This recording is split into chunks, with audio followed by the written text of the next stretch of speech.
जी हाँ, नमस्कार। Newsletter with Rakesh Ranjan में आपका स्वागत है।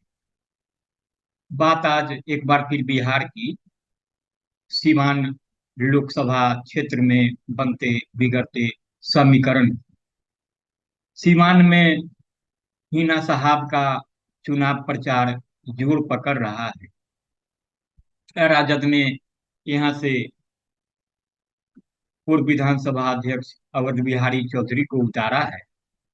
तो जदयू ने भी अपने उम्मीदवार बदले हैं।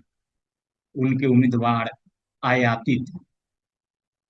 तो जीत हार की भविष्यवाणी करना तो जल्दीबाजी होगी, लेकिन प्रारंभिक संकेत इस बात के लग रहे हैं कि निर्दलीय हिना साहब के पक्ष में माहौल बन रहा है। शहाबुद्दीन, जो हिना साहब के पति थे, शुरुआती चुनाव के आधार पर जो उनसे वोट जुड़े थे वो हिना साहब के पक्ष में जुड़ रहे हैं। मतलब सवर्ण वोट जो पिछले कई चुनावों में हिना के साथ नहीं थे। दरअसल सीवान को ऐसा लग रहा है कि जेडीयू ने टिकट बदलने में नहीं, टिकट देने में भूल कर दी है। जेडीयू के बहाने माले से डरने वाले डर रहे हैं। आरजेडी अभी तीसरे पायदान पर है। तेजस्वी यादव भी पूर्णिया की तरह सीवान में बहुत आक्रामक होकर प्रचार करने की स्थिति में नहीं होंगे। यह सुनने के बाद भी कि हिना साहब ने स्पष्ट किया है लालू यादव और आरजेडी से सारा रिश्ता खत्म हो चुका है। आपको पता है कि पूर्णिया में राजद प्रत्याशी बीमा भारती के लिए प्रचार करने गए तेजस्वी यादव ने पप्पू यादव से नाराजगी जताते हुए यहाँ तक मतदाताओं से अपील कर दी थी कि अगर आप आरजेडी प्रत्याशी को वोट नहीं देना चाहते हैं तो कोई बात नहीं, आप एनडीए के प्रत्याशी को वोट दे दें। तो जो तस्वीर बनी है अभी वहाँ पूर्णिया में, उसमें माना जा रहा है कि पप्पू यादव मजबूत स्थिति में है। वहाँ जो मतदान का प्रतिशत रहा है और जो वोटरों का रुझान देखा गया है, उसमें माना जा रहा है कि पप्पू यादव का मुकाबला संतोष कुशवाहा से है। संतोष कुशवाहा जो अभी जदयू के सिटिंग सांसद हैं, और बीमा भारती फिसक्कर तीसरे नंबर पर चली गई है।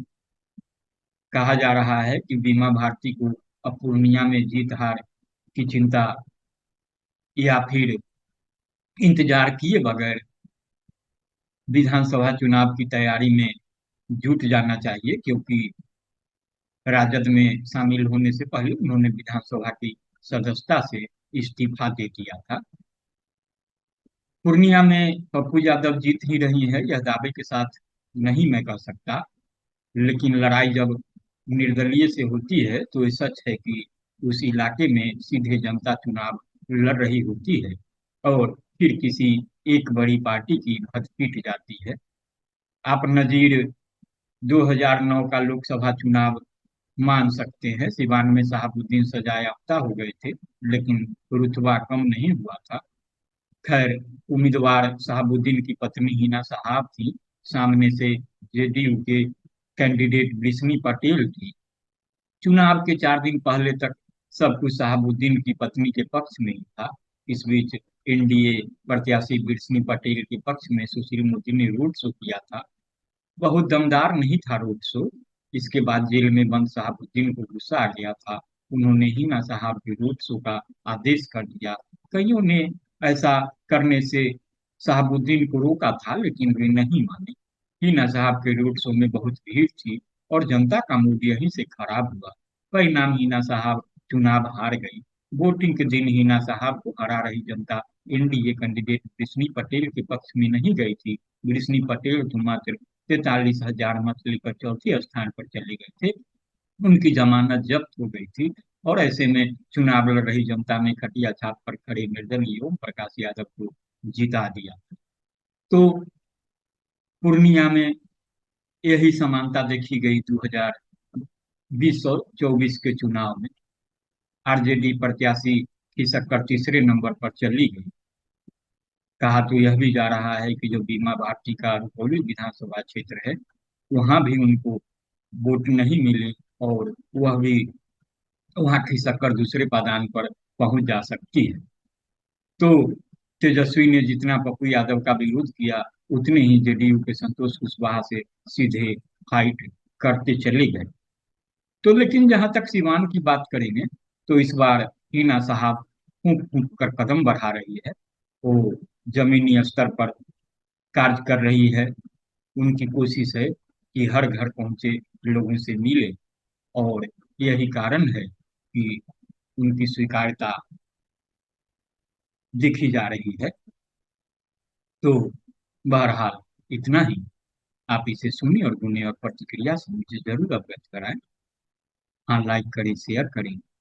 और मेरा एक आग्रह है कि अगर आपने newsletter with Rakesh Ranjan को अब तक सब्सक्राइब नहीं किया, तो सब्सक्राइब भी करें। नमस्कार।